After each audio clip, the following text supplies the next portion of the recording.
ఇక వాక్యంలోనికి వెళ్ళిపోదాం. టైం 10 వస్తుంది. ఇక మనం పార్ట్ 2లోకి వెళ్ళిపోదాం.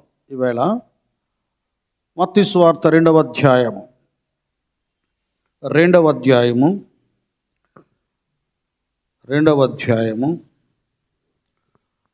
ఇక్కడ మనం వండర్ఫుల్ వర్డ్ అనమాట. 2వ వచనం, యూదుల రాజుగా పుట్టినవాడు ఎక్కడనున్నాడు? తూర్పు దిక్కున మేము ఆయన నక్షత్రము చూచి ఆయనను పూజింపవచ్చితమని చెప్పిరి. ఇది ఇక్కడ వినండి. ఈ మాట చూడండి, చాలా అద్భుతంగా ఉంటుంది. ఏంటి ఈ మాట అంటే, యూదుల రాజుగా పుట్టినవాడు ఎక్కడున్నాడు? తూర్పు దిక్కున. ఈ తూర్పు దేశపు జ్ఞానులు తూర్పు దిక్కున వారు ఆయన అంటే యేసు ప్రభుల వారు, యూదులు రాజు. ఆయన నక్షత్రం అంట. ఈ నక్షత్రం ఎవరి నక్షత్రం? ఆయన అది నక్షత్రం. అంటే యేసయ్య నక్షత్రం. ఆయన నక్షత్రమును చూచి,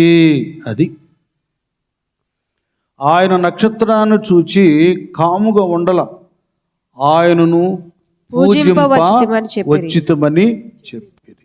ఇప్పుడు అర్థమైందా విషయం? మీకు అర్థమై ఉంటుంది పాయింట్. తూర్పు దేశపు జ్ఞానులు అసలు యేసు ప్రభుల వారిని ఆయన చూడటానికి ఆ కాలము అవన్నీ పరిశీలనగా వాళ్ళు తెలుసుకున్నప్పుడు 2 సంవత్సరాలు వారు ప్రయాణం చేయటానికి గల కారణం ఏంటంటే యేసయ్య నక్షత్రం చూచారు. ఈ నక్షత్రాన్ని చూచినప్పుడు ఇక్కడ ఒక విషయాన్ని మనం గమనించాలి. ఉన్న నక్షత్రం, కనబడుతున్న నక్షత్రం అట్లా కనబడుతున్నట్లుగా ఉండాల. ఎవరు ఆ నక్షత్రం వైపు చూస్తున్నారో ఆ జ్ఞానులను ఇట్లాగా నడిపిస్తామని, అంటే ముందుకు వెళ్ళిపోతూ ఉంది నక్షత్రం, సాగిపోతూ ఉంది. అది కనబడినప్పుడు ఎలాగుందంటే, రండి నన్ను అనుసరించండి, మీ ఆత్మ జ్ఞానంలో, మీ పరిశీలనలో మీరు యూదుల రాజు పుట్టాడు అని ఆయన గురించి అనుకుంటున్నారో, ఆ యూదుల రాజు ఎక్కడున్నాడో అక్కడికి నేను మిమ్మల్ని నడిపిస్తాను. గట్టిగా చప్పట్లు కొడతాను. అది ఆ నక్షత్రములో ఒక భావన, ఒక ఆలోచన, ఒక ఊహ, ఒక ఉద్దేశం దాన్ని చూడగానే జ్ఞానులకు కలిగింది. చాలా గొప్ప విషయం కదా. ఇప్పుడు చాలా ఉన్నాయి నక్షత్రాలు, కోట్ల కొలది నక్షత్రాలు ఉన్నాయి. వాటి గురించి పోయిన వారం అన్నీ చెప్పుకుంటూ వెళ్తే మళ్ళీ సైన్స్ మొత్తం తీసుకురావాలి, నక్షత్ర శాస్త్రం చెప్పాలి. చెప్పుకుంటూ వెళ్తే మన టైం చాలదు.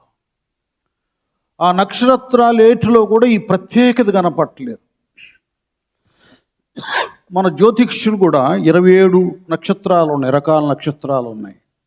వాళ్ళే చెప్తున్నారు. ఒక ఆయన, నేను దాని గురించి పరిశీలన చేసినప్పుడు, యేసు ప్రభువు వారు పుట్టినటువంటి నక్షత్రం ఈ 27 నక్షత్రాల వలె ఉండేది కాదు.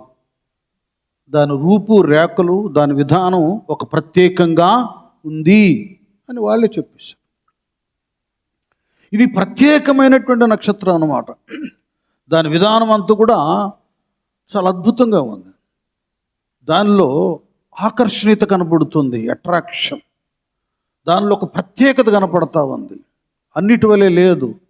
దీని వెలుగు వేరు, దీని మహిమ వేరు, దీని ప్రభావం వేరు. చాలా గొప్పగా కనబడుతుంది. అది అసలు కనబడుతూ ఉంది. ఇక మరొకటి ఏంటంటే, మీరు బాగా గమనించాలి.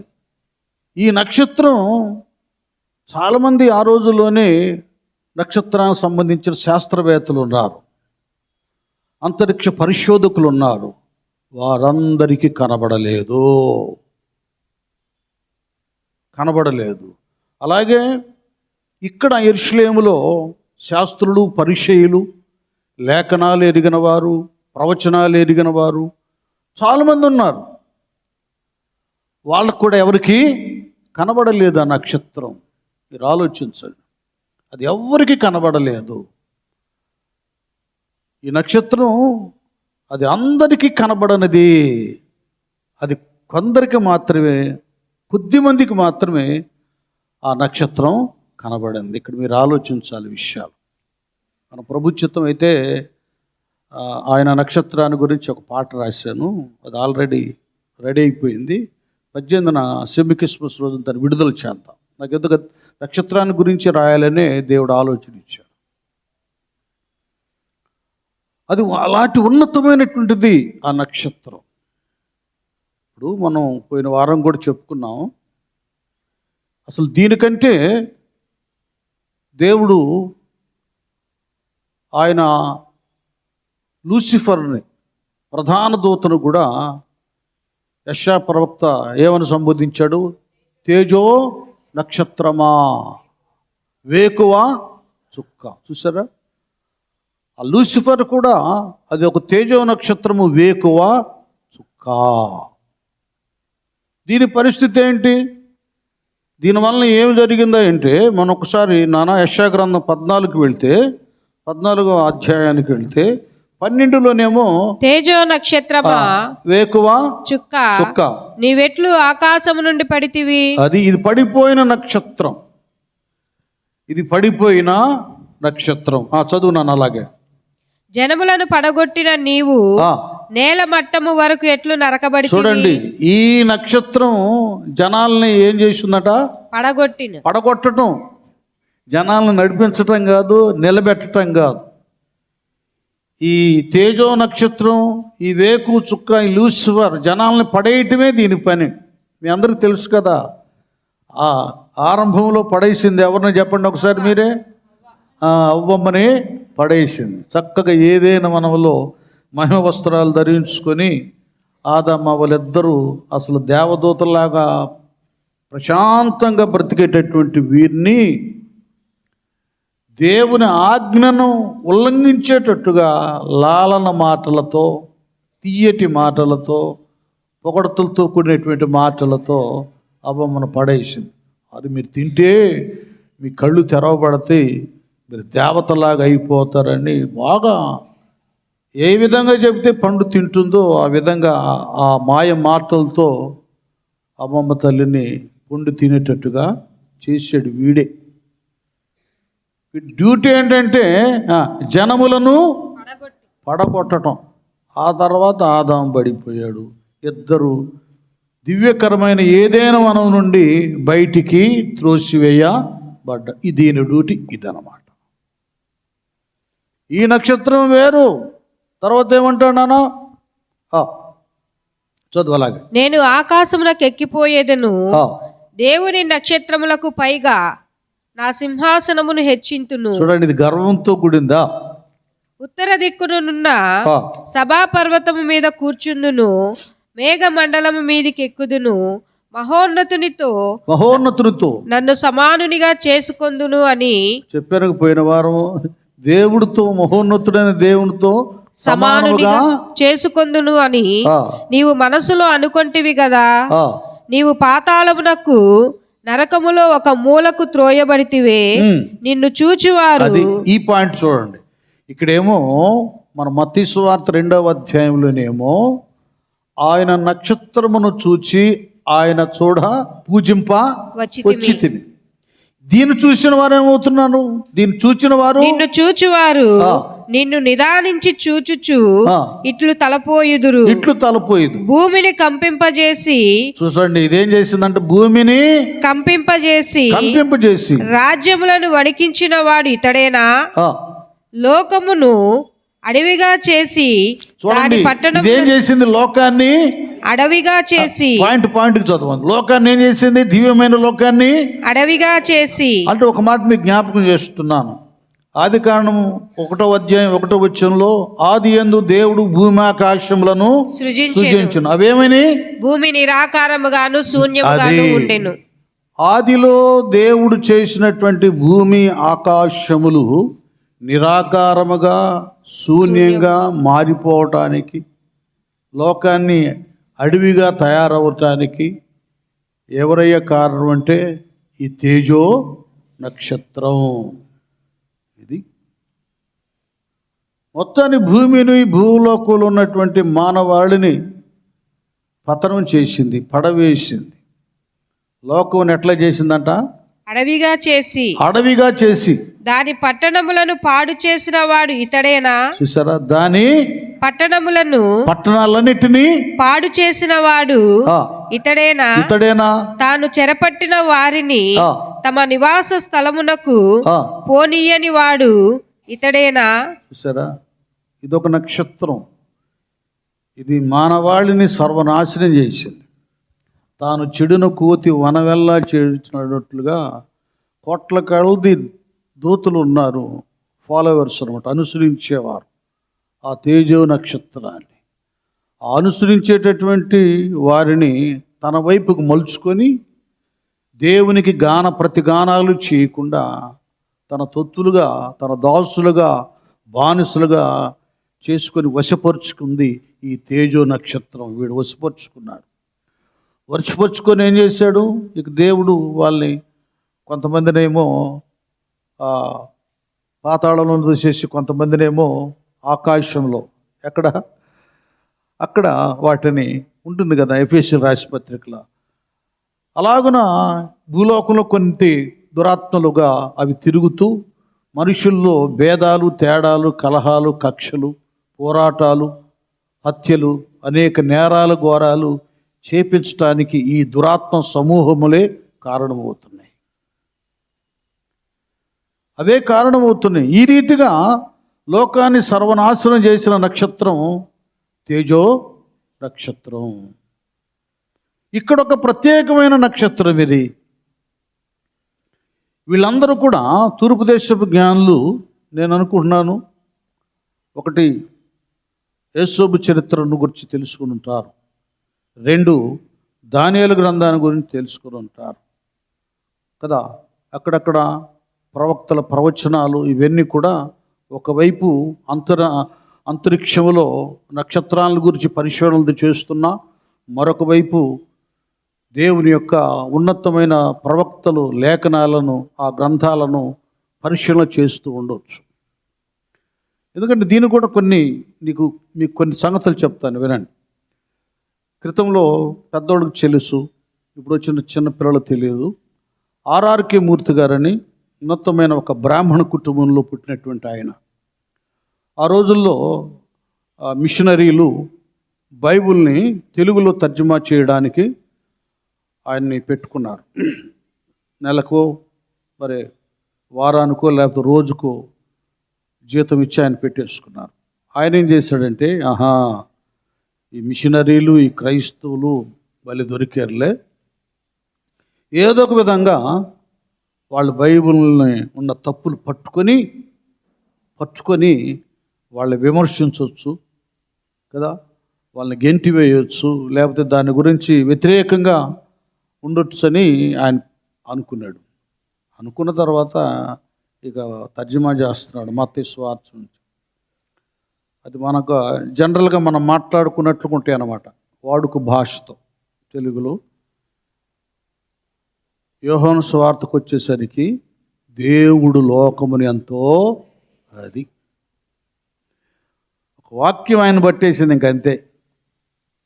అంటే వాళ్ళకి కొన్ని ఉన్నాయి కదా, ఈ ప్రేమతత్వాన్ని గురించి, త్యాగాన్ని గురించి, ప్రయాసల గురించి అవి ఉండవుగా వాళ్ళ దగ్గర. ఈ కాడికి చంపేయటం, నరకటం, బాణాలు వేయటం, చంపడం, శిరచ్ఛేదనం చేయటం ఏ కనపడదు. ఇక్కడ ప్రేమ కనపడదు. ప్రభువు తాను శ్రమ అనుభవిస్తూ, రక్తం చిందిస్తూ, తాను చంపబడుతూ, తండ్రి వీరేమి చేయుచున్నారు వీరు, కొన్ని విషయాలు అయ్యగారిని, ఆరోగ్యమూర్తి అయ్యగారిని ఆకర్షించి మారు మనసు పొందాడు, బాప్తిసం పొందాడు, రక్షించబడ్డాడు. స్తోత్రం, హల్లెలూయా. రక్షించబడి ఆయన చక్కటి స్వరం వాళ్ళు చక్కగా చెప్తాడు. ఆయన అందరికి అర్థమైపోద్ది. సువార్తవాణిలో కొన్ని ఛానల్స్ ఉన్నాయి, అమృతవాణి అనేవని ఇప్పుడు కూడా వస్తుంటాయి. రేడియోలో వేకుని వస్తాయి, 5 గంటలకు ఆ టైంలో ఇచ్చేసారు. ఇంకా ఆయన చక్కగా ఆ రేడియోలో వాక్యం చెప్తా ఉంటే ఉదయాన్నే పెట్టుకొని అందరూ సహోదరులు వంటలు చేసుకుంటా వింటాం, అందరూ అక్కడక్కడ కూర్చొని వింటాం, ఉదయాన్నే పేపర్ చదువుతా, టీ తాగుతా వింటాం. ఇది చాలామంది, కోట్ల మంది ప్రజలు మన భారతదేశంలోనే కాకుండా ఇతర దేశాల్లో ఉన్న తెలుగు వాళ్ళు కూడా చూసి ఆత్మీయతలు బలపరచబడ్డారు. అలాగున విమర్శిద్దాం, బైబిల్లో ఏ తప్పులుండే పట్టుకుందామని వస్తే తన తప్పులేంటో తెలుసుకొని పశ్చాత్తాపతుడై రక్షించబడి దేవునికి ఉన్నతమైన సేవకుడయ్యాడు. దాదాపు 90 సంవత్సరాలు చేరువ వరకు బ్రతికాడు ఆయన. గొప్ప దేవుడు ఆయన పాద పరిచర్య చేయటానికి కూడా నాకు అవకాశం ఇచ్చాడు. అప్పుడు నేను అక్కడ సుకునాంటి గారి ఇంట్లో ఉంటున్న అద్దెకి వచ్చాడు, నా దగ్గర 1-2 రోజులు ఉన్నాడు. చక్కగా ఆయనకి పాద పరిచర్య చేశాను. వెస్లీ అంటూ ఉండేవాడు. ఈ రీతిగా ఈ తూర్పు దేశపు జ్ఞానులు కూడా ఈ గ్రంథాలను, లేఖనాలను వాళ్ళు పరిశీలన చేసి ఉండవచ్చు. ఈ పరిశీలనలో, అన్వేషణలో దేవుని యొక్క ఆత్మస్పర్శ వాళ్ళకి కలిగింది. అది నేను చెప్తున్నా వినండి. ఇది సామెత ఒకటి ఉంది, కుమ్మరానికి కొండల కరువు అన్నట్టుగా కొంతమందికి బైబిల్ దగ్గర ఉన్నా కూడా వాక్యం కరువుగా ఉంటుంది బ్రతుకుల్లో. పుట్ట క్రైస్తవులనే మన ఇళ్లలో పిల్లకు ఒక బైబిల్ కొంటాం, బాగానే ఉంటుంది. పిల్ల కాదు కదా, తల్లి కూడా బైబిల్ ఓపెన్ చేయదు. అది బైబిల్ చదవరు. ఎందుకు భ్రష్టులైపోతారో, ఎందుకు దుష్టులైపోతారో, ఎందుకు హీనులైపోతారో తెలుసా? పాట నేను చాలాసార్లు పాడతాను. ఎరిగి ఎరిగినే చెడుపోతిని, యేసుని గాయము రేపితిని. ఎరిగి ఎరిగినే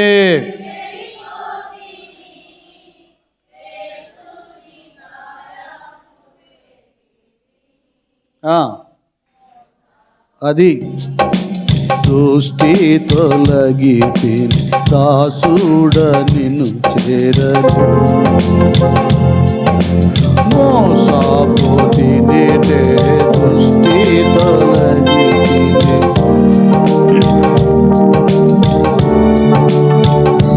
ప్రభు యేసు నా రక్షక, నొసగు కనులు నాకు వినమునే.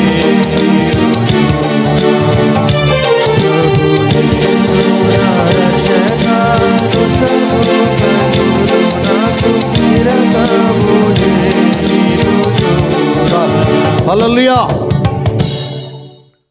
ఇక్కడ అన్నీ తెలుసు మనకు, బైబిల్ ఉంటుంది, భక్తులు బాప్తిసాలు కూడా పొందుతాం, అన్నీ తెలుసు. బైబిల్ మాత్రం చదవం, బైబిల్ చదవం.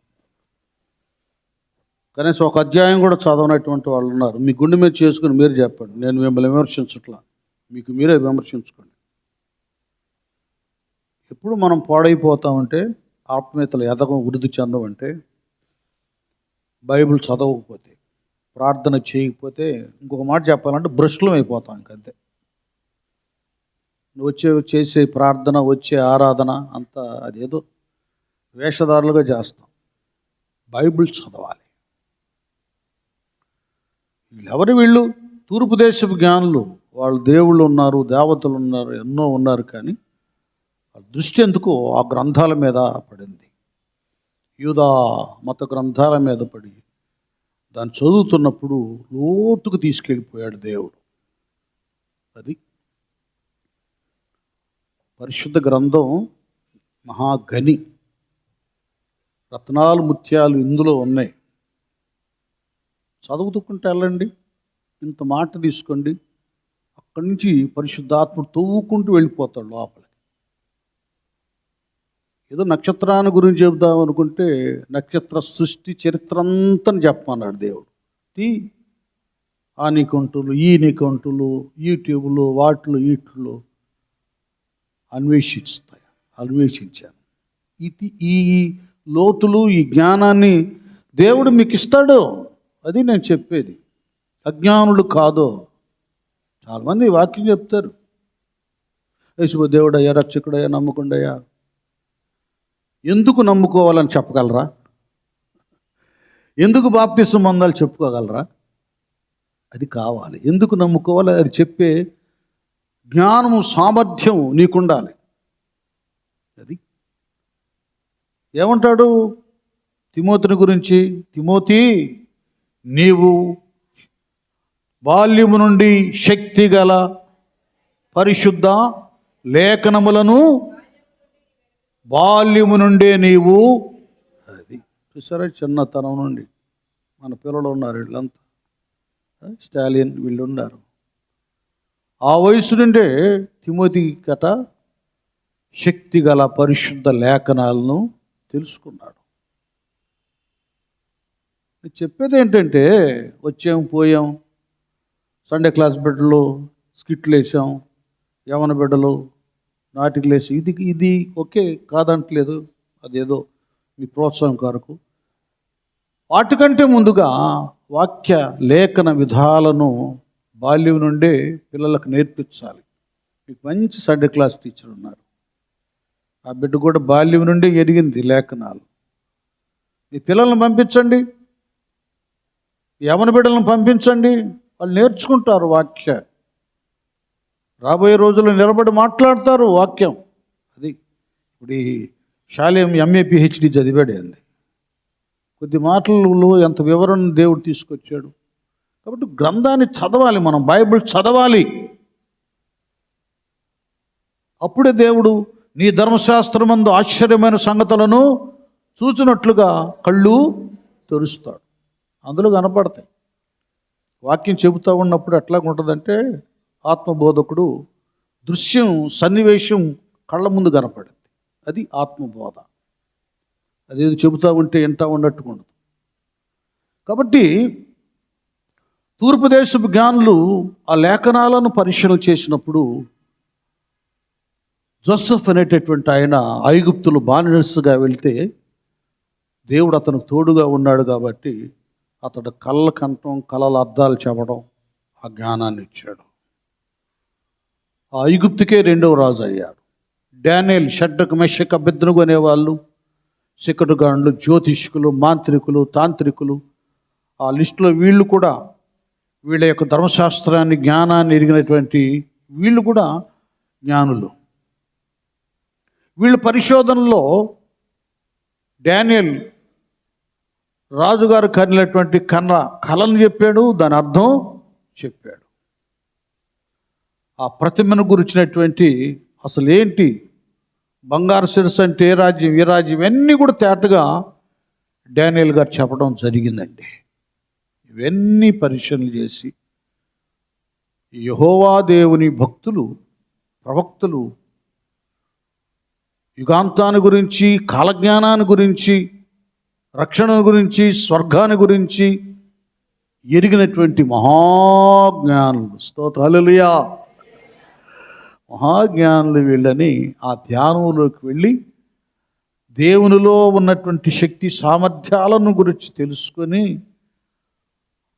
దాన్ని నమ్మి దానిలో అలాగూ ఆలోచిస్తూ ఉండగా వీళ్ళు నక్షత్ర శాస్త్రం ఎదిగిన వారు.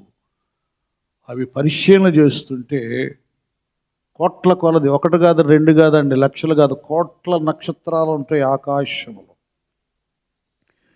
దేవుడు పెద్ద జ్యోతిని చిన్న జ్యోతిని చేసినప్పుడు, పెద్ద జ్యోతి ఏంటి, గట్టిగా సూర్యుడు.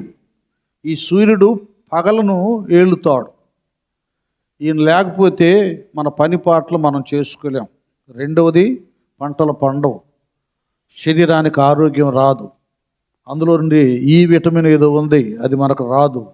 అన్ని విధాలుగా కొన్ని బలహీనతలు సూర్యుడు ఉదయించకపోతే, ప్రకాశించకపోతే ఏర్పడతాయి. ఇన్ఫెక్షన్ ఎక్కువైపోద్ది, చీడ పురుగులు, ఆ పురుగులు, ఈ పురుగులు, ఇవన్నీ వచ్చేస్తాయి. దేశాన్నే అల్లకొల్ల సర్వనాశనం చేస్తాయి. సూర్యుడు అట్లా ఉదయిస్తేనే చిన్న చితక క్రిములు, కీటకాలు చస్తాయి. అవి మనకు ఆన్ చేసేయి, అవి లేకుండా పోతాయి. పగలను ఏలుతూ ఉంటాడు. ఆయన రాగానే బో 6 అయింది టైం అంట, లేరా 6 అయింది అంట. సమయాన్ని, కాలాన్ని, గడియను ఆయన ఉన్నంత వరకు డే, పగలు కదా, పగలు అవుతుంది ఆయన ఉన్నంత వరకు, డే టైం కదా. ఇక ఆయన వెళ్ళిపోయిన తర్వాత ఏందండి, రాత్రి అయినా మమ్మల్ని వదిలిపెట్టరు అంటే ఆయన డ్యూటీ అయిపోతే వెళ్ళిపోతాడు, పగలు వెళ్తాడు, పగలు ఏం చేయాలో మన చేత మనం చేయటానికి అవకాశాన్ని అనుకూలతను కలుగా చేస్తాడు, ఆయన వెళ్ళిపోతాడు. ఇక చంద్రుడు వస్తాడు. నేను చెప్పకపోయిన వారం, చంద్రుడు తాను స్వయంగా ప్రకాశించలేడు. చదువుకున్న బిడ్డలు ఉన్నారు, వాళ్ళు ఇంకోసారి మీరు చదువుకోండి, మీ లెసన్స్, మీ పాఠ్యపుస్తకాలు తిరగేయండి.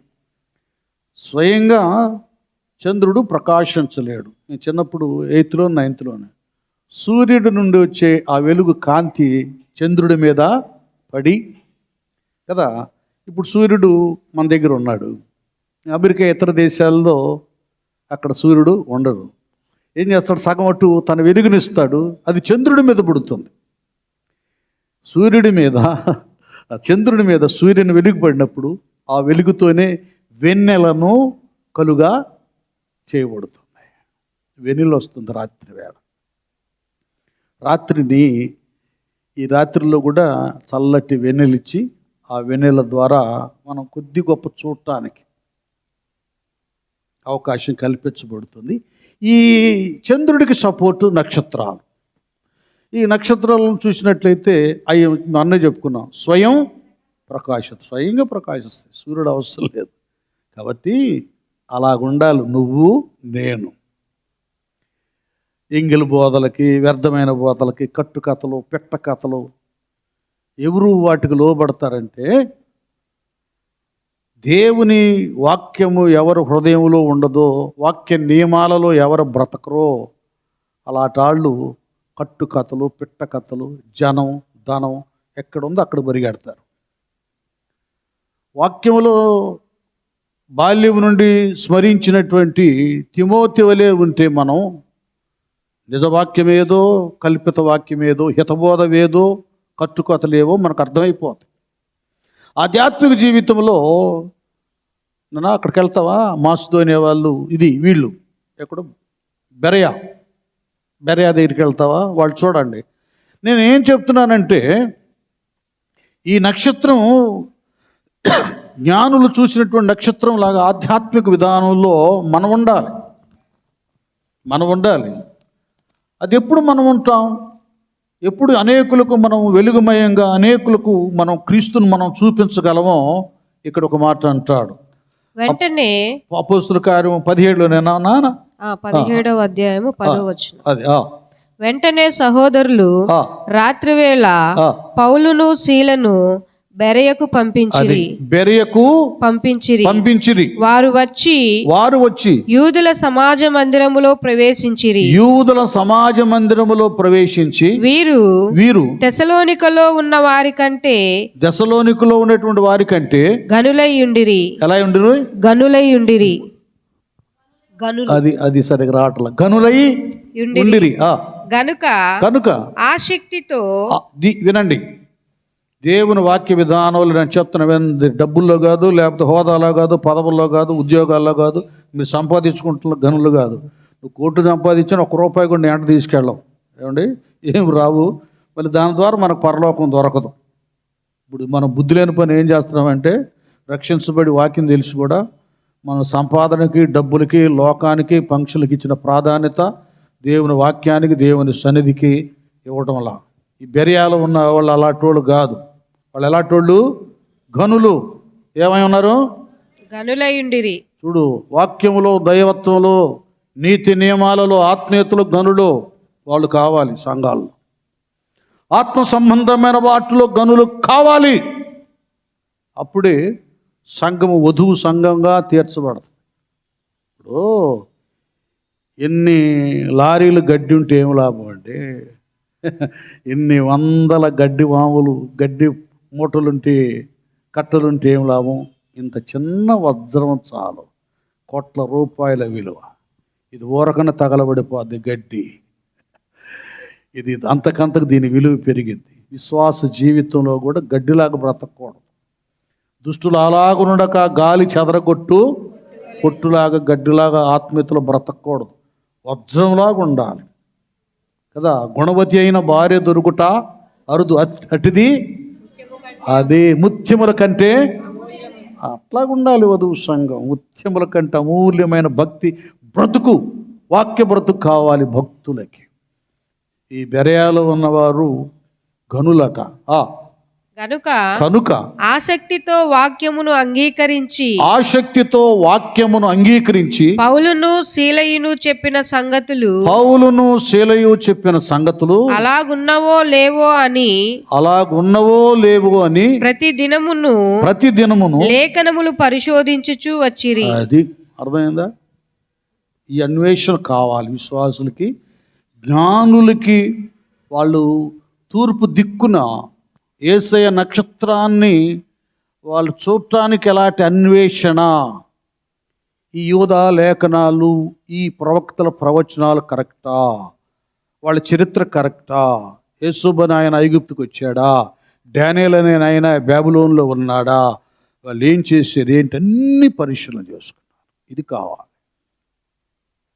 ఇప్పుడు వాక్యాలు ఎవరు చేస్తున్నారు? అమ్మో అక్కడ ఎంతమంది అనుకున్నావు జనాలు, అబ్బో మళ్ళీ మధ్యాహ్నం భోజనాలు కూడా పెడతారంట, చచ్చిపోతే పెట్లు వాళ్ళే చేపిస్తారంట, పుడితే కేక్ వాళ్ళే కట్ చేస్తారంట. ఏంది ఇది? ఏంటండి ఇది?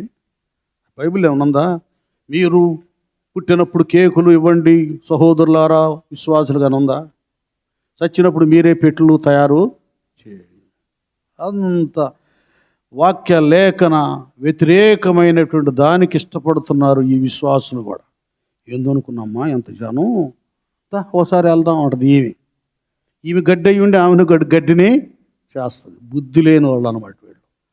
వాక్యంలో బ్రతికేటటువంటి వారు లెక్క వేరు. బెరయాలో ఉన్న వాళ్ళు పౌలు శీలలు అపోస్తులుడు వాక్యం చెప్పినా కూడా అసలు లేఖనాలు అలాగుందా లేదా? ప్రతిదినము లేఖనములను పరిశోధించుచు వచ్చు. అది కావాలి. వీళ్ళు పరిశోధించారు కాబట్టి వాళ్ళకి వాస్తవం తెలిసింది. వీళ్ళ లేఖనాల ప్రకారం వాళ్ళ గ్రంథంలో సంఖ్యాకాండం అని ఒకటి ఉంది. అందులో 24:17లో నక్షత్రం యాకోబులో ఒక నక్షత్రం ఉంటుంది, యాకోబులో ఉదయిస్తుంది అంటే అర్థం ఏంటంటే యాకోబులో 12 గోత్రాలలో 4వ గోత్రమే కదా యోధా, 4వ గోత్రం యోధా గోత్రం. అందులో నుంచి ఒక పాలకుడు పుడతాడు. ఆయనే మొదట రక్షణ కొరకు తన సర్వస్వాన్ని దారపోస్తాడు. పునరుద్ధానుడై తిరిగి లేచిన తర్వాత మరల 2వ రాకడలో రాజదండం ఆయన చేతిలో ఉంటుంది. ఆయన పరిపాలన చేస్తాడు. యేసు రాజుగా వచ్చుచున్నాడు, భూలోకమంతా గ్లోరీ. యేసు రాజుగా వచ్చుచున్నాడు, భూలోకమంతా తెలుసుకుంటారు. రవి కోటి తేజుడు రమ్యమైన దేవుడు, రవి కోటి తేజుడు రమ్యమైన దేవుడు రారాజుగా వచ్చుచున్నాడు. యేసు రారాజుగా వచ్చుచున్నాడు, యేసు రాజుగా వచ్చుచున్నాడు. భూలోకమంతా తెలుసుకుంటారు. 1000 ఏండ్లు ఇలపై యేసు రాజ్యమేలును, 1000 ఏళ్ళు ఇలపై యేసు రాజ్యమేలును. ఈ లోక రాజ్యాలన్నీ ఆయన ఏలును. అదే ఈ లోక రాజ్యాలన్నీ ఆయన ఏలును. నీతి శాంతి వర్ధిల్లును, నీతి శాంతి వర్ధిల్లును. న్యాయమే కనబడును, న్యాయమే కనబడును. యేసు రాజుగా వచ్చుచున్నాడు, భూలోకమంతా తెలుసుకుంటారు. యేసు రాజుగా వచ్చుచున్నాడు. భూలోకమంతా తెలుసుకుంటారు. రవి కోటి తేజుడు రమ్యమైన దేవుడు, రవి కోటి తేజుడు రమ్యమైన దేవుడు రారాజుగా వచ్చుచున్నాడు. యేసు రారాజుగా వచ్చుచున్నాడు. యేసు రాజుగా వచ్చుచున్నాడు. భూలోకమంతా తెలుసుకుంటారు. స్తోత్రం, హల్లెలూయా.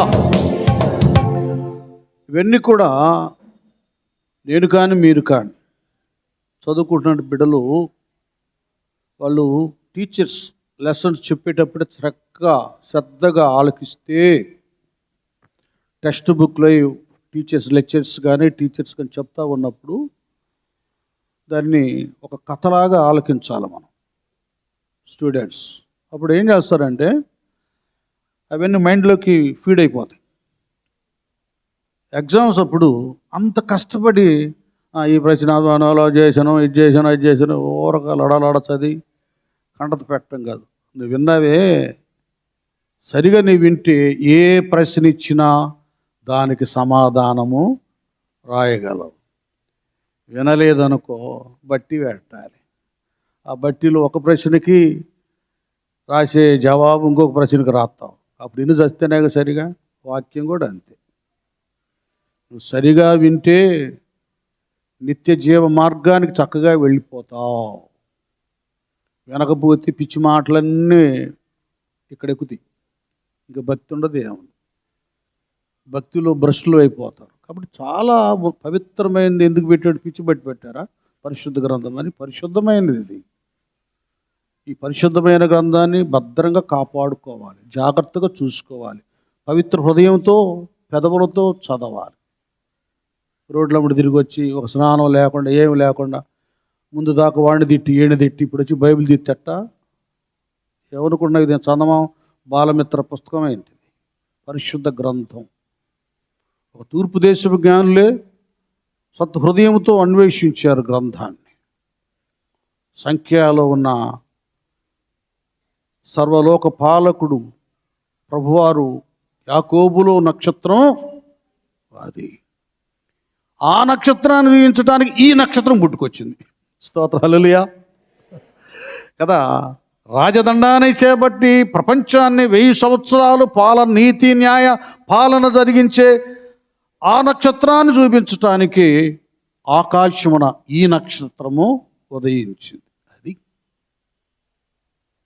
చూడు వీళ్ళెంత డీప్గా వెళ్ళారో.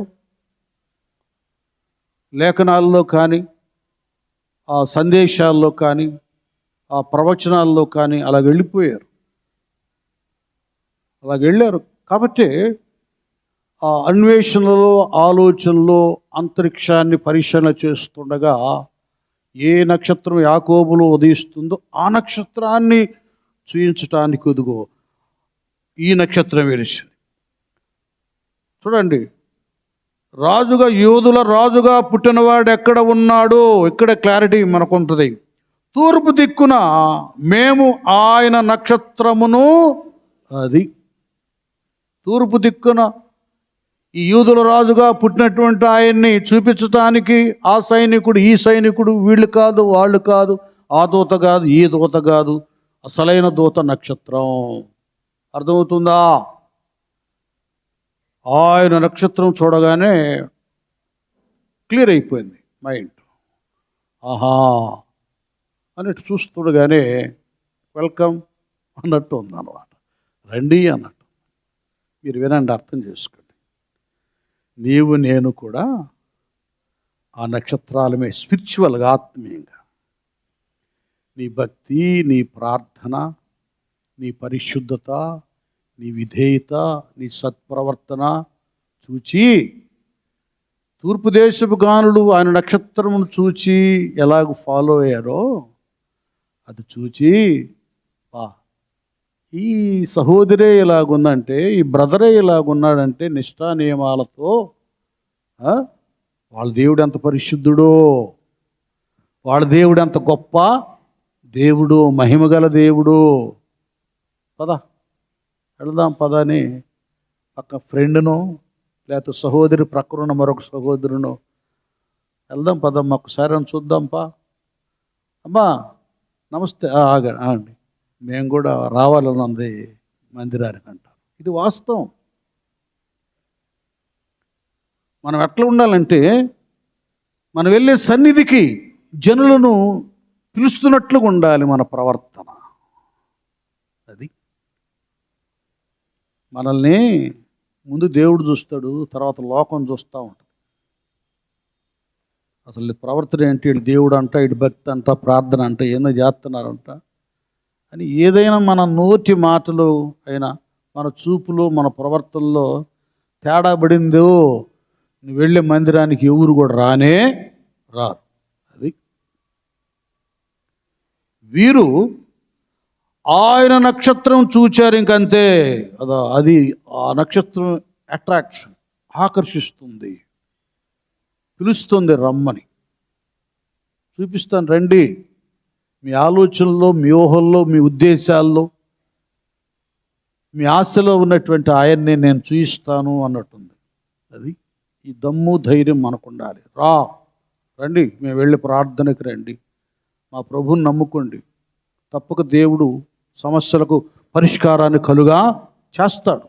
ఆ దెయ్యం పోద్ది, భూతం పోద్ది, రోగం పోద్ది, హృదయంలో నెమ్మది వచ్చింది. హల్లెలూయా. అది నువ్వే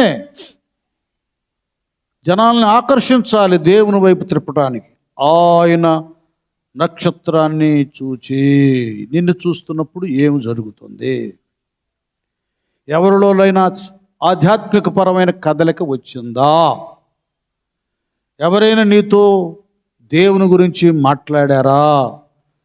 ఎవరైనా నీ ద్వారా మన ప్రభువులో ఉన్న అద్భుత ఆశ్చర్య కార్యాలని ఎరగడానికి తెలుసుకున్నారా? నువ్వు చెప్పావా? వాళ్ళు అడిగారా? నువ్వు చెప్పావా? ఇవి కావాలి.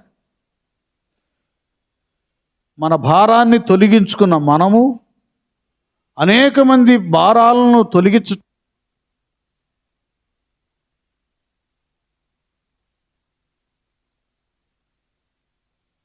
అవసరం దేవుని యొక్క పిల్లలకు. అది లేనప్పుడు మన రక్షణ శూన్యం.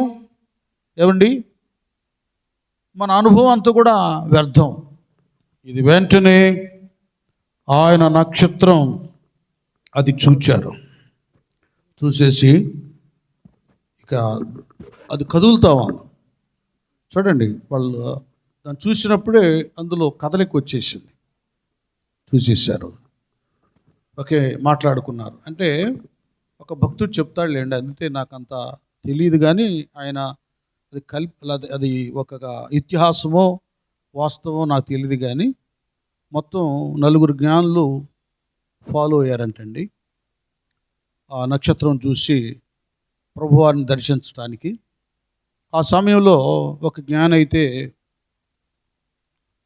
తన ప్రయాణంలో తను తెచ్చుకున్నటువంటి కానుకలు కానీ ధనం కానీ రోగులు ఖర్చు పెట్టాడంట, విధవరాళ్ళు ఖర్చు పెట్టాడంట, అనాథులు ఖర్చు పెట్టాడంట, కొంతమందికి పరిచర్య చేయడానికి కదా జబ్బుతో ఉన్నప్పుడు వాళ్ళకి పరిచర్య చేయడానికి ఆగిపోయాడంట. ఇలాగూ టోటల్గా ఆయన ప్రయాణం 33.5 సంవత్సరాలు సాగిందంట. 33.5 సంవత్సరాలు యేసు ప్రభువారు తండ్రి నా ఆత్మని చేతికి అన్నారు. చూశారు, ఆ గడిలో వచ్చిందని ఒక దైవజనుడు ఒక 50 సంవత్సరాల క్రితం బోధించాడు. నేను అప్పుడు సేవకుడు కాల చెప్పాగా నాకు వాక్యం అంటే బహు పిచ్చని. బాగా ఎవరు వాక్యం చెబుతారో ఇలాంటి మాస్యలమణి గారు కానీ, అందాల తర పాటరాశ్వర అయ్య గారు, ఇలాంటి వాళ్ళు ఆరారికి వృద్ధి కానీ అక్కడ కూర్చొని ఎంటా ఉండేవాడు. ఆయన గారు చెప్పాడు, మాస్యలమణి గారు 33.5 సంవత్సరాలు పట్టిందంట ప్రభువు పుట్టినప్పుడు. ఆరంభమైతే ఆయన తండ్రి చెంతకు వెళ్ళే ఎవరికి ఆ ముగింపు. అప్పుడు ఆ ప్రభువుని చూసి తన హృదయమే కానుకగా అర్పించేశాడు. వీళ్ళు బంగారం సాంబ్రాణి బోళం వేస్తే హృదయం అర్పించాడు. ఈ మాట కూడా చాలా పౌరం ఉంది కదా, హృదయాన్ని కదిలిస్తుంది. అలాగా చేశాడంట ఆయన. కనుక 3 చూసి ప్రయాణం కట్టారండి. కదిలిచ్చింది అన్నమాట. జనాలను మనం కదిలించాలి, దేవుని సన్నిధికి రావడానికి మన ప్రవర్తన కదిలించాలి. అలాగూ ప్రయాణం చేశారండి. ఆయనను ఎలాగొచ్చారు? పూజింప వచ్చితమని చెప్పారు. ఇక్కడ కొద్దిగా వినండి, కొద్దిగా డిస్టర్బ్ అయిపోయారు ఇక్కడ వీళ్ళు. ఎందుకయ్యారంటే మనమేందది సెల్లో చూస్తామే, ఏరియా పెట్టుకుంటాం కదా, లొకేషన్ డిస్టర్బ్ అవుతుంది ఒక్కోసారి కదా, డిస్టర్బ్ అవుతుంది లొకేషన్. ఒక్కోసారి ఇటు కాదు అటు తిరుగుతాం, అటు ఇటు. ఎందుకంటే మేము వెళ్ళేటప్పుడు కారులో ఇవన్నీ మనం చెన్నై వెళ్ళాం ఇట్లాగనమాట. మరి లొకేషన్ ఎందుకు మరి డిస్టర్బ్ అయ్యిందో ఏమో. మొత్తానికి ఆ యెరూషలేము ఆ రాజనగరికి వచ్చేసరికి, రాజధాని పట్టణానికి వచ్చేలేకే కనపడాల నక్షత్రం కనిపించాల. వినండి కొద్దిగా, లెక్కలు వేరే ఉంటాయి. రాజధాని నగరంలో వ్యాపారాలు, రాజకీయం కదా, ఎన్నో అవి రోకలు మార్చడం, తతాంగం అంతా అక్కడే ఉంటుంది, రాజకీయం అంతా. మన భక్తి జీవితంలో బాగా వినండి, అర్థం చేసుకోండి. రాజకీయాల వైపు, సంపాదన వైపు, లౌకికం వైపు, కీర్తి ప్రతిష్టల వైపు కొన్ని ఉన్నాయి. వాటి వైపు మన మనస్సు ఎక్కువ ఉంచినప్పుడు దైవత్వం నుండి దృష్టి మళ్ళీపోద్ది, దైవ నియమం నుండి దృష్టి తొలగిపోద్ది. వాక్యంలో స్పష్టంగా ఏముంది? విశ్వాసకర్త కొనసాగించు యేసు వైపు చూచుచూ. మన ఎదుట ఉన్న పరుగు పందెంలో ఓపికతో పరిగెత్తాలి. అది ఆయన వైపు చూడాలి. పేతురు గారు ఎలాగో గలిలయ సముద్రం నీళ్ళ మీద ప్రభువులాగా నేను కూడా నడుస్తానంటే నడువు నాయన అన్నాడు, నడిచాడు. చూసేవాడు ప్రభు వైపే చూడొచ్చుగా, అటు చూడకుండా గాలి వైపు చూచి భయపడి మునిగిపోసాగను. అది ఒక్కోసారి భక్తులమే, రక్షణ పొందుకున్న వాళ్ళమే ఆ అక్క ఈ అక్క ఆ అన్న ఈ అన్న వచ్చి ఏదో చెప్తాడు, ఎట్లయితే అట్ట 10 రూపాయలు వెనకేయాలి కానీ ముందే వేయాలి కానీ ఏదో చెప్తూ ఉంటారు. ఎట్లయితే అత్త నువ్వు మంచి ఘనత పేరు సంపాదించుకోవాలి, అది చేయాలి ఇది చేయాలి అంట. ఏమండి, అయ్యో ఏదో చూపిస్తాడు, వైకుంఠం చూపిస్తాడు మాటలతోనే, అరిచేతులు వైకుంఠం అంటారే. కొంతమంది అలాగూ మన భక్తి జీవితాన్ని, విశ్వాస జీవితాన్ని పతనం చేస్తారు. జాగ్రత్తగా కాపాడుకోవాలి. భక్తి పదానికి ఏదైతే అడ్డుగా అభ్యంతరంగా ఉందో దాన్ని మనం తోసివేయడం మంచిది. అది ఆత్మీయ జీవితంలో మనం నిలకడగా ఉంటే పేతురు అయినట్లుగా తగిన సమయమందు ఆయన మిమ్మల్ని హెచ్చించినట్లు ఆయన బలిష్టమైన చేతి క్రింద, అదే మనం చేయవలసిన మన డ్యూటీ ఏంటంటే, డబ్బులున్నా లేకపోయినా, ఆరోగ్యం ఉన్నా లేకపోయినా, సంతోషంగా ఉన్నా లేకపోయినా, ఏదైనా ఉన్నా లేకున్నా ఆయన ఉంటే చాలు. ప్రభువులో బ్రతుకు మనకు సరిగా ఉంటే చాలు. ఎందుకంటే ఆయన చేతిలో ఉంటే ఆయన ఇష్టం కదా. ఆయన మాత్రం పౌలు అన్నట్లుగా మేలు కొరకే సమస్తాన్ని సమకూడతాయి, అంతే. మేలు కొరకే ఆయన మేలే చేస్తాడు కానీ కీడు చేయడు. నమ్మదగిన వాడు ఆయన, వాగ్దానం చేసిన వాడు, అది ఆయన చేస్తాడు. కాబట్టి వీళ్ళు చక్కగా ప్రయాణం చేశారు. ఇక్కడికి వచ్చేలేక డిస్టర్బ్ అయిపోయారు. మీరు బాగా వినాలి, కొద్దిగా లోతుకి ఇది అర్థం చేసుకోవాలి. యెరూషలేము నగర్లో ఎందుకు అది అట్లాగా డిస్టర్బ్ అయిందంటే, వాస్తవంగా యెరూషలేములోనే ఆలయం ఉంది, యెరూషలేములో రాజకీయం ఉంది, రాజసింహాసనం అక్కడే ఉంది. ఏమండి, యెరూషలేములోనే బోధకులు ఉన్నారు, యెరూషలేములోనే ప్రవక్తలు ఉన్నారు. కానీ ప్రవక్తలకేమో ఆత్మ పోయింది, బోధకులకేమో లేఖన సత్యం మరుగైపోయింది, భక్తులకేమో భక్తి పోయి ఏమయ్యారంటే పైకి భక్తి గలవారై ఉండి శక్తి పోయింది. భక్తులకేమో శక్తి పోయింది, ప్రవక్తలకేమో ఆత్మ పోయింది, బోధకులకేమో వాక్యం పోయింది, అయిపోయా. ఇది కొన్ని సంఘాలు ఎట్టుంటాయండి, వాళ్ళ డ్రెస్సులే బిల్డప్పులు అన్నమాట. వాక్యం ఉండదు, ప్రార్థన ఉండదు, లేఖనం ఉండదు. అలాగైపోయింది కనుక వినండి, బాగా అర్థం చేసుకోండి. అక్కడ ఆత్మీయతకు స్థానం లేదు. నక్షత్రం అక్కడ ప్రత్యక్షం అవడానికి, నక్షత్రం ఆ స్పాట్లో, ఆ ప్రాంతంలో, లొకేషన్ డిస్టర్బ్ అయింది అంటారే, అక్కడికి అది చూపించలేకపోయింది, నక్షత్రం అక్కడ నడవలేకపోయింది. అది అందుకంటాడు, రక్షించనే అనుకున్నట్టు యెహోవా హస్తములు, వినను అనుకుంటాడు చెవులు, మీకును మీ దేవునికి దోషములు, అది దోషపూరితమైనదిగా దేవుని మందిర స్థలము అలా చేశారు ఈ ఆచార భక్తులు. కనుక నక్షత్రం కనబడలే, అక్కడ కనపడలేదు. వీళ్ళు ఎప్పుడైతే ఈ జ్ఞానులు హెరోదు రాజు దగ్గరికి వెళ్ళిపోయారో, హెరోదు రాజుతో ఈ సంగతులు చెప్పారో కదా, అతనితో కూడా యెరూషలేము వారందరూ ఏమయ్యారు? కలవరపడి. అబ్బా, ఇప్పుడు వచ్చిందండి కలవరపాటు వీళ్ళకి. ఎందుకు కలవరపడ్డారు తెలుసా? అరే రే రే బాబా బాబా మేము మర్చిపోయేమే అని శాస్త్రులు, పరిచయులు, యాజకులు. ఈ రాజకీయం, హెరోదు రాజకీయం, బాబోయ్ ఇంకొక రాజు వస్తే నా సింహాసనం అయిపోవాలని వాడు బాధ. ఏడు సోపాడిది, అందుకు కలవరం వచ్చింది. తర్వాత లేఖనాలు తీసి అప్పుడు మీకా గ్రంథాన్ని ఈ ప్రసంగి కూడా అప్పుడు ఓపెన్ చేస్తున్నాడు.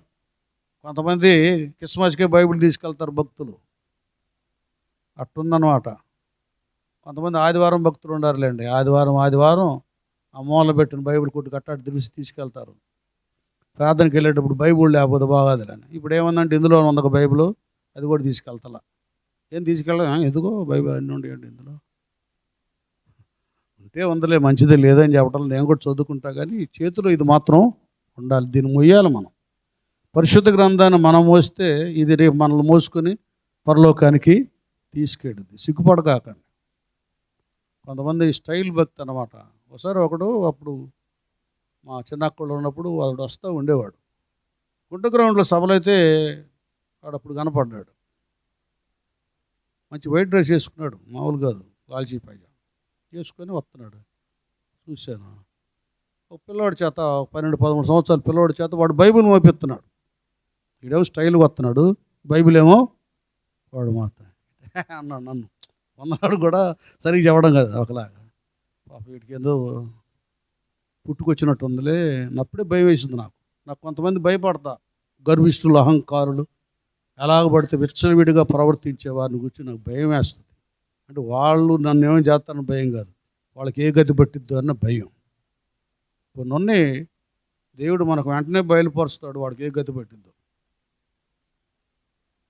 మరి వాడు ఎందుకు ఉరేసుకొని చచ్చాడో, లేకపోతే వాడికి ఎవడన్నా ఉరేసాడు, చచ్చిపోయాడు వాడు. గ్రంథం విషయంలో మనం ఎవరూ సిగ్గుపడకూడదు అంతే. భక్సింగారు గారు ఏం చేసేవాడు తెలుసా? భక్సింగన్న బైబిల్ మోసుకొని రాకపోతే ఒక్కొక్కరు తాడు తీసేవాడు విశ్వాసం. బైబిల్ ఏది బైబిల్ తీసుకో. ఒక భక్తి నియమం అది. ఏమండి, ఇప్పుడు లేఖనాలు తెస్తున్నారండి వీళ్ళు, తీసి మీకా గ్రంథం చదివి యోధా బెత్లెహేమా, యోధా ప్రధానంలో ఎంత మాత్రం అల్పమైన దానవు కావు, ఇశ్రాయేలు నా ప్రజలను పరిపాలించు అధిపతి నీలో నుండి వచ్చును అని ప్రవక్త ద్వారా అది కూడా చదువుతున్నారు. నాటకంలో డైలాగులు చదివినట్టు చదువుతున్నారు. ఇవన్నీ జరిగినాయి. అప్పుడు హెరోదు రాజుతో అక్కడున్న వాళ్ళతో మాట్లాడి ఎప్పుడైతే బయటకు వచ్చారు, అంటే నేను అనుకుంటున్నాను ప్రవక్తల ద్వారా చెప్పబడినటువంటి మెస్సయా పుట్టాడు. అది ఎక్కడో కాదు, మీకా ప్రవక్త ద్వారా తెలియజేయబడినట్లుగా యూదా బెత్లెహేములోని అని వాళ్ళను మేలుకొలపడానికి, వాళ్ళ జ్ఞాపకం చేయటానికి అక్కడ నక్షత్రం మరుగై ఇక్కడ జ్ఞానులను పంపించి వాళ్ళతో సంభాషించి వాళ్ళతో మాట్లాడి వాళ్ళని మేల్కొలిపి, ఈ నక్షత్రం వాళ్ళని మేల్కొలపటానికి మరుగైపోయింది. అప్పుడు ఇక్కడ వినండి ఎంత అద్భుతంగా ఉంటుందో.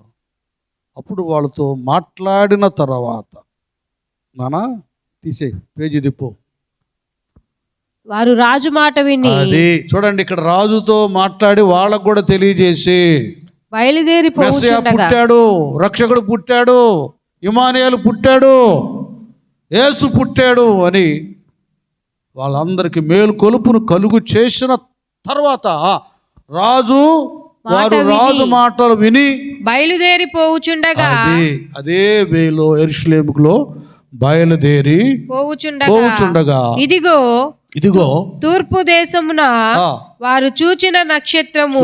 చూడండి, తూర్పు దేశమున వారు చూచిన నక్షత్రము ఆ శిశువు ఉండిన చోటి మీదుగా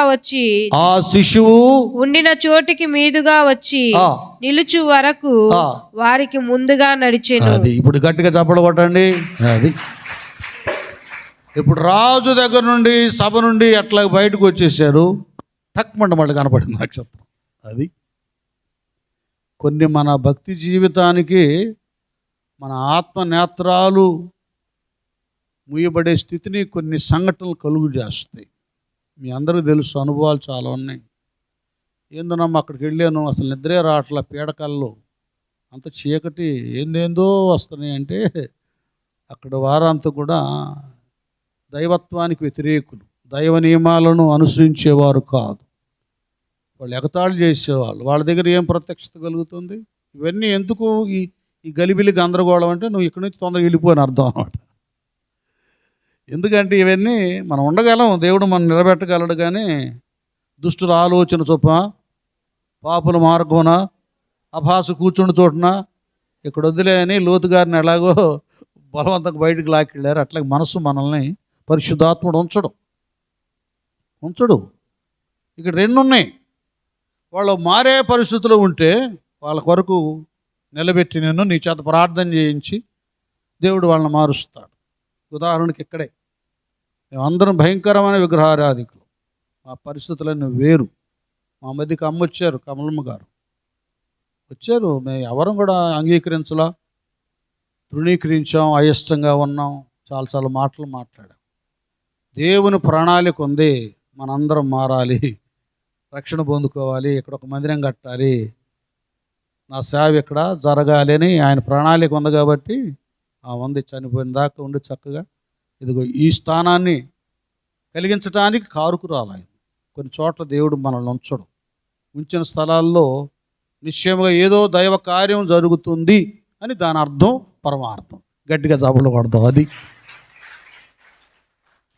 ఇక వెంటనే వాళ్ళు బయటికి రాగానే ఆ స్థలం నుండి ఆ నక్షత్రం మరలా కనబడింది. దయ్యం తిరిగిపోతుందని చదివేస్తాను. ఆ నక్షత్రం ఏమైందమ్మా? ఇదిగో తూర్పు దేశమున వారు చూచిన నక్షత్రం ఆ శిశువు ఉండిన చోటికి, అంటే అది ఆ నక్షత్రం కనబడిందండి. ఇది కనబడి ముందు ఆకర్షించింది కదా, ఆహ్వానించింది కదా, రమ్మని పిలిచింది కదా. వీళ్ళని ఏం చేసిందంటే వారు చూచిన ఆ శిశువు ఉండిన చోటికి మీదుగా వచ్చి నిలుచు వరకు వారికి ముందుగా నడిచెను. చూడండి, ఒక గైడ్ అయింది ఇక్కడ, ఒక మార్గదర్శక అయింది అన్నమాట, ఒక కాపరి అయింది. ఒక మాట చెప్పాలండి, కాపరి ఏం చేస్తాడు చెప్పండి? గొర్రెలకి అనుకుంటాడు, ముందు ఉంటాడా? గట్టిగా చెప్పండి. ముందు కాపరి ఉంటాడు, ఆయన వెళ్తా ఉంటే గొర్రెలు వెంబడిస్తాయి. నా గొర్రెలు నా స్వరము వినును. ఒక కాపరిలాగా ఈ గొప్ప మహాజ్ఞానులకు ముందుండి వాళ్ళని నడిపిస్తా ఉంది. ఇప్పుడు దాకా వాళ్ళు ఆ ప్రాంతం నుండి ఆ నక్షత్రాన్ని చూచే కదా నడుచుకుంటూ వచ్చారు. ఆ ఒంటెల మీదే వాటి మీద ప్రయాణం చేసుకుంటూ వచ్చారు. అలాగే ఇక మళ్ళీ కనబడగానే అబ్బా ఆనందభరితులైపోయారు. ముందేమో నక్షత్రం వెళుతుంది, అనేకులు నడిపించే జ్ఞానులు వారి సందేశం ద్వారా కదా, వారి పరిశోధనల ద్వారా ఒక వాస్తవాన్ని తెలియజేసే జ్ఞానులు ఇదిగో ఈ నక్షత్రాన్ని అనుసరించి నడుస్తున్నారు. అర్థమవుతుందా? నా విశ్వాస జీవిత విధానం కూడా అలాంటిదే. వాళ్ళు ఎంత హోదాలో ఉన్నా, కోట్ల ఆస్తి గలవారైనా, మహాజ్ఞానులైనా, మంచి ఆఫీసర్లైనా, వారు కలెక్టర్లైనా, డాక్టర్లైనా, యాక్టర్లైనా, దైవత్వాన్ని బట్టి నిన్ను చూచి నడిచే స్థితిని నువ్వు సంపాదించుకోవాలి. నక్షత్రంలాగా అది నువ్వు సంపాదించుకోవాలి కదా. ఇక్కడ అంటాడు కదా నా దానియేలు గ్రంథం 12:3 చూడండి, దానియేలు ముందు చూడండి ఎలా చక్కగా ఉందో. ఎవరో కదా నక్షత్రం ఆధ్యాత్మిక బుద్ధిమంతులైతే ఆకాశ మండలములోని చూడండి, బుద్ధిమంతులైతే ఎవరు బుద్ధిమంతులు? నా మాట విని దాటి ప్రకారం గైకొని బండ మీద బండవాడు ప్రతివాడు బండ మీద కట్టుకొని బుద్ధిమంతుని పోలియుండును. అది వాక్యానుసారంగా జీవించేవారే బుద్ధిమంతులు. కదా, ఈ నా మాటలు విని వాటిని గైకొని వాటి ప్రకారం చేయు ప్రతివాడు బండ మీద తన ఇల్లు కట్టుకొనినా అది బుద్ధిమంతులైతే ఆకాశ మండలములోని జ్యోతులను పోలిన వారై ప్రకాశించెదరు. ప్రకాశించెదరు. నీతి మార్గమును అనుసరించి నడుచుకొనున్నట్లు నీతి మార్గమును అనుసరించి నడుచుకొనున్నట్లు ఎవరు అనేకులను త్రిప్పుదురో వారు నక్షత్రము వలె నిరంతరమును ప్రకాశించెదరు. అది గట్టిగా చప్పట్లు కొట్టండి. అది ఆ నక్షత్రం ఎవరో కాదు, మనమే. నీతిని అనుసరించి అది నడుచుకున్నట్లు అనేకులను ఎవరైతే అది నడిపిస్తుంటారో వారి నక్షత్రాలను పోల్చాడు పరిశుద్ధాత్ముడు ఎంత స్థానాన్ని మనకి ఇచ్చాడు చూడండి. ఆ నక్షత్రమేమో ఆకాశం ఉండి క్రిందున్న జ్ఞానులను నడిపించింది. ఈ నక్షత్రాలేమో భూమి మీద ఉండి భూలోకంలో కదా పాపంలో పుట్టి పాపంలో పెరిగి కదా పాపం వలన వచ్చే జీతం మరణం, అపరాధముల చేత పాపముల చేత చచ్చి నరకానికి వెళ్ళవలసిన వ్యక్తులను ఈ నక్షత్రాలు పరలోకానికి వెళ్ళేటట్టుగా నడిపిస్తున్నాయి. ఈ దినాన ఉన్నాం, మనం రక్షించబడ్డాం, మన కుటుంబాన్ని తీసుకొచ్చుకుంటున్నాం దేవుని దగ్గరికి, బాప్తిసాలు ఇప్పిస్తున్నాం. ఇప్పుడు దాకా ఈ నక్షత్రం ఆ వ్యక్తిని కూడా నక్షత్రంగా చేయడానికి ప్రయాసపడింది కదా. పాపం వలన వచ్చి జీతం మరణం, దాని నుండి తప్పించి జీవ మార్గంలోకి పరలోకంలోకి నడిపించడానికి అలాగున ఒక సాధనంగా వాడబడుతుంది. కనుక నక్షత్రాలు దైవ నక్షత్రాలు, దేవుని నక్షత్రాలు, ఆయన చేతిలో ఉన్న నక్షత్రాలు ఎవరో కాదు, విశ్వాసులే. ఈ స్టార్లు, ఈ సూపర్ స్టార్లు ఎవరో కాదు, స్పిరిచువల్గా రక్షణ పొందుకొని ఆత్మను పొందుకొని కృపావరాలతో నింపబడిన వారే వీరు నక్షత్రాలు. జ్ఞానులు అలాగు నడిపించేసింది, గైడ్గా ఉంది, మార్గదర్శిగా ఉంది. కనుక నీవు అనేకులను నడిపించేటటువంటి ఆ విధమైన ఘనతను దేవుడు నీకు ఇచ్చాడు తల్లి, నీకు ఇచ్చాడు నాన్న. నీకు అది నువ్వు సద్వినియోగపరుచుకో. నీలో ఒక కదలిక రానివ్వు. ఇక్కడ చూడండి కదా, రాజు మాట విని బయలుదేరిపోవచ్చుండగా ఇదిగో తూర్పు దేశమును వారు చూచిన నక్షత్రం ఆ శిశువు ఉండిన చోటికి మీదుగా వచ్చి నిలుచు వరకు వారికి ముందుగా నడిచెను. ఎక్కడైతే ప్రభువారు ఉన్నాడో అక్కడ నిలబడిపోయింది. అంతే. అర్థమవుతుందా? మనం ప్రభు వైపు దృష్టించి నడవాలి, మనం ప్రభువులో నడవాలి, ప్రభు చెంతనే నిలవాలి. అది కొందరు ప్రభువులో ఉన్నట్లుగా నడుస్తున్నట్లుగా ఉంటారు, కానీ యోహాను సువార్త 15 అన్నట్టుగా నిజమైన ద్రాక్షవల్లిని నేను, తీగలు మీరు. నాలో ఫలింపని ప్రతి తీగ ఆయన తీసి పారవేయును. ఫలించేది ఫలించు ప్రతి తీగ మరి ఎక్కువగా ఫలింపవలనని దానిలోని పనికిరాని తీగలను తీసివేయును. అది అర్థమవుతుందా? ఇప్పుడు కొన్ని ద్రాక్షవడికి అంటగట్టబడి ఉంటాయి, అలాగే ఏలాడుతూ ఉంటాయి. కొన్ని ఏమో ఎండిపోయి రాలిపోవడానికి ఉంటాయి. కొన్ని తీగలేమో ఫలిస్తాయి. ఫలిస్తున్న తీగల్లోని ఇంకేమైనా పనికిరాంది ఉంటే దాన్ని తీసి పరిశుద్ధాత్ముడు ఏరి అవతల పడేస్తా. చక్కగా వాడబడుతున్నావు నాన్న. ప్రవచనం ద్వారా, దర్శనం ద్వారా, సాక్ష్యం ద్వారా, కీర్తన ద్వారా, ఆరాధన ద్వారా, పాటల ద్వారా, వాయిద్యాల ద్వారా, పరిచర్య ద్వారా వాడబడుతున్నావు. వాడబడతా ఉన్నా వాళ్ళ మాటలు వీళ్ళ మాటలు అంటుంటారు. ఏందంట నువ్వేంది ఈ షాగిరి, వాళ్ళందరూ ఎట్టున్నారు చూడండి. తెలియకుండా ఒకలాంటి అహం కదా, ఒకలాంటి కోపం, అసూయ, ఆవేశం ఇది వస్తూ ఉంటుంది. ఇప్పుడు ఏం చేయాలంటే దాన్ని తీసేయాలి. అది అలాగ నిలకడగా ఉంటే ఎండిపోయిన తీగలాగా మనం కూడా ఎండిపోతాం. కొన్నది ఏమండి, అందరూ దైవ కార్యాలను సపోర్ట్ చేసేవాళ్ళు ఉండరు. ఇది దేవుని పని, మనం అభ్యంతరం పెట్టకూడదే. ఆటంకపడితే దైవ కార్యం జరగకుండా అభ్యంతరపరిస్తే దేవుడు శిక్షిస్తాడనే భయం విశ్వాసులు కూడా లేదండి. మెయిన్ దైవ కార్యాలు సఫలం కాకుండా, వర్ధిల్లకుండా, ముందుకు వెళ్లకుండా ఆపేవాళ్ళు చాలామంది ఉంటారు. నువ్వు వెళ్తేనే జరిగిద్ది ఏంటి, నువ్వు పెడితేనే ఏర్పాటు అయ్యిద్ది ఏమిటి, నువ్వు ఇస్తేనే జరిగిద్ది ఏంటి, ఎందుకులు ఇచ్చేది, ఎందుకులు వెళ్ళేది, ఎందుకులు చేసేదని అభ్యంతరపరిచే వాళ్ళు కూడా ఉండక మానరు. అలాంటి రానివ్వకూడదు. వాడిని తీసి అవతల పడాలి. యేసు రక్తమే చేయి. నా మటుకైతే బ్రతుకుట దేవుడి పనిది. దేవుడి పనికి ఆటంకాలేని అభ్యర్థం చేసి దైవ చిత్తం, సువార్త ప్రకటన, ఆత్మకార్యాలు ముందుకు వెళ్ళిపోవాలి. ఇంకంతే. ఈ నక్షత్రం ఇలాగూ వారిని నడిపించి మధ్యలో ఆగిపోవాలా. పౌలైనట్లుగా నా పరుగు అది చివరిదాకా వెళ్ళినట్టుగా యేసయ్య ఎక్కడ ఉన్నాడో అక్కడ దాకా వెళ్ళి అక్కడ నిలబడింది. ఇంకంతే, అక్కడ నిలబడింది.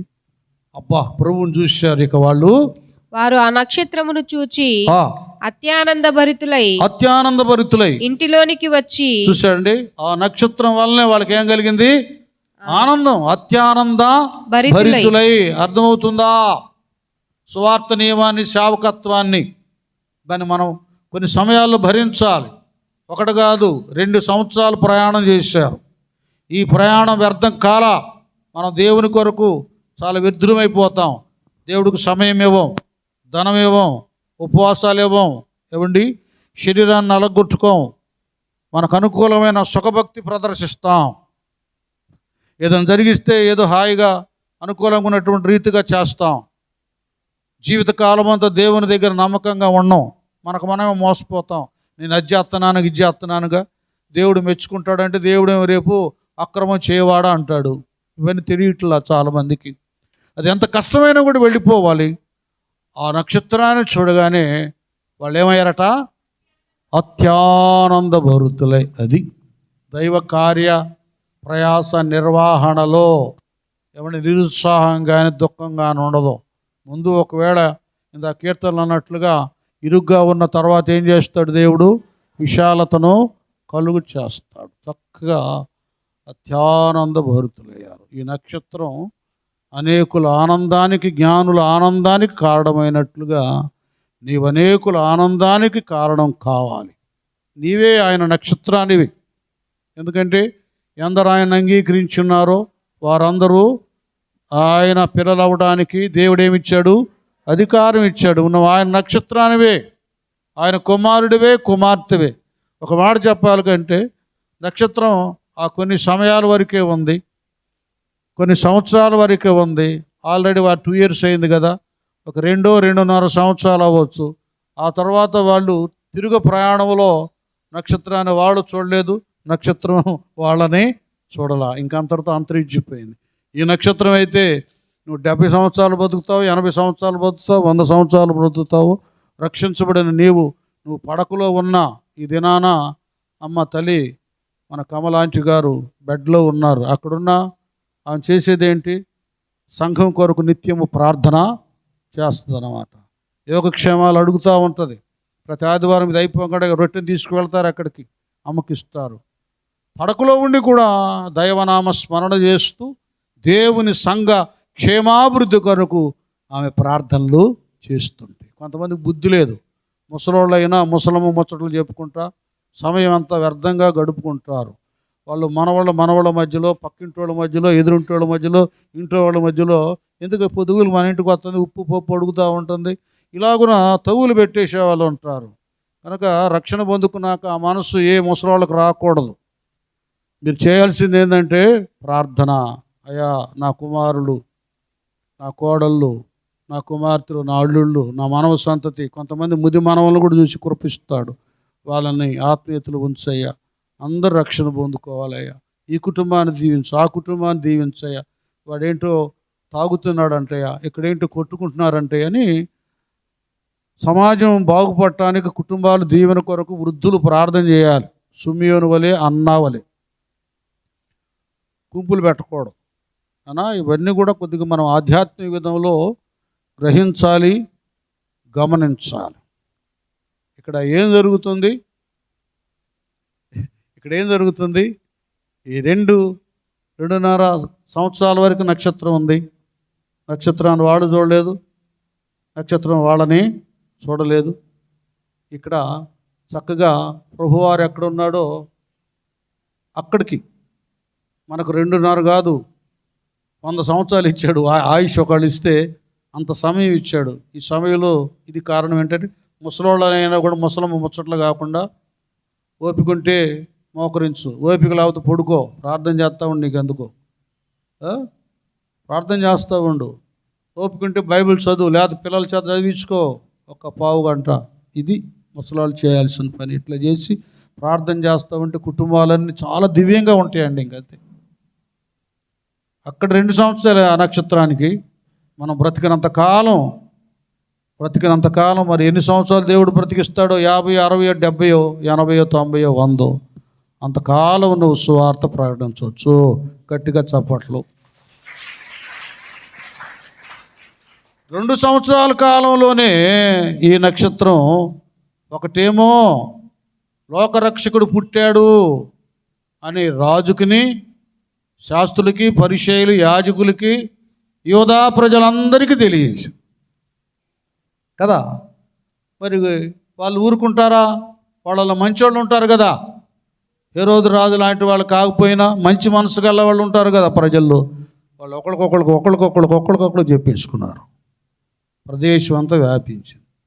దానికి ముందుగానే దేవుని దూత మరి గొల్లల కాపురులకు ప్రత్యక్షమైనప్పుడు వాడు ఊరుకున్నారా? వాళ్ళు వెళ్తానే కేకలు వేసుకుంటా, రంకులు వేసుకుంటా దూత వారితో చెప్పిన మాటలన్నీ వాళ్ళందరికీ ప్రచురం చేస్తూ, బెత్లెహేములో ఆయన పుట్టాడంట, పలానా చోట ఉన్నాడంటయ్యా, మేము వెళ్తున్నాం అని అందరూ చెప్పుకుంటూ వెళ్ళారు. అట్లాగా టామ్ చేయబడింది, ప్రకటన చేయబడింది క్రీస్తు పుట్టుకొని గురించి. నక్షత్రం తెలిపింది. వీళ్ళు ఆనందభరితులై చూడండి ఎంత గంభీరమైందో.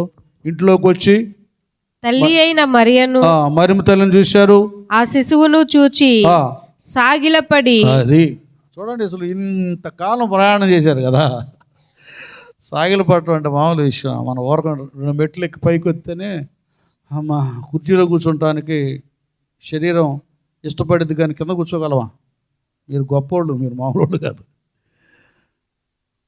ఇంతకాలం ప్రయాణం చేసేవారు సాగిలా అసలు అది మర్చిపోయారు. అదే ఒక మాట చెప్పాలంటే పరవశం అయిపోయారు అన్నమాట. ఆత్మవశం అయిపోయి ఇంకంతే పడిపోయారు, సాగిల పడ్డారు. ఈయన నేర్పించిందండి ఈ నక్షత్రం. ఎంతగా చేశారండి ఈ నక్షత్రం.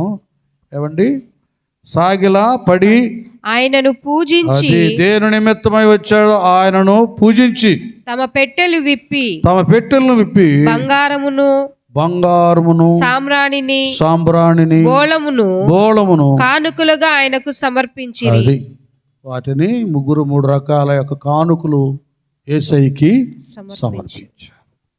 వాళ్ళది పెద్ద సబ్జెక్ట్. ఇది ఇంకోసారి చెప్పుకుందాం వచ్చే క్రిస్మస్కి. ఇలాగ ఉన్నతంగా ఆయన నక్షత్రం, యేసయ్య నక్షత్రం జ్ఞానులకే ఆత్మజ్ఞానాన్ని నేర్పించింది.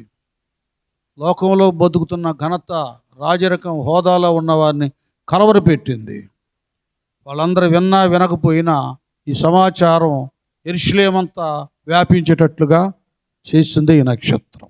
కనుక ఇప్పుడు ఆధ్యాత్మిక పరంగా నువ్వు నేను ఆ యేసయ్య నక్షత్రాలము.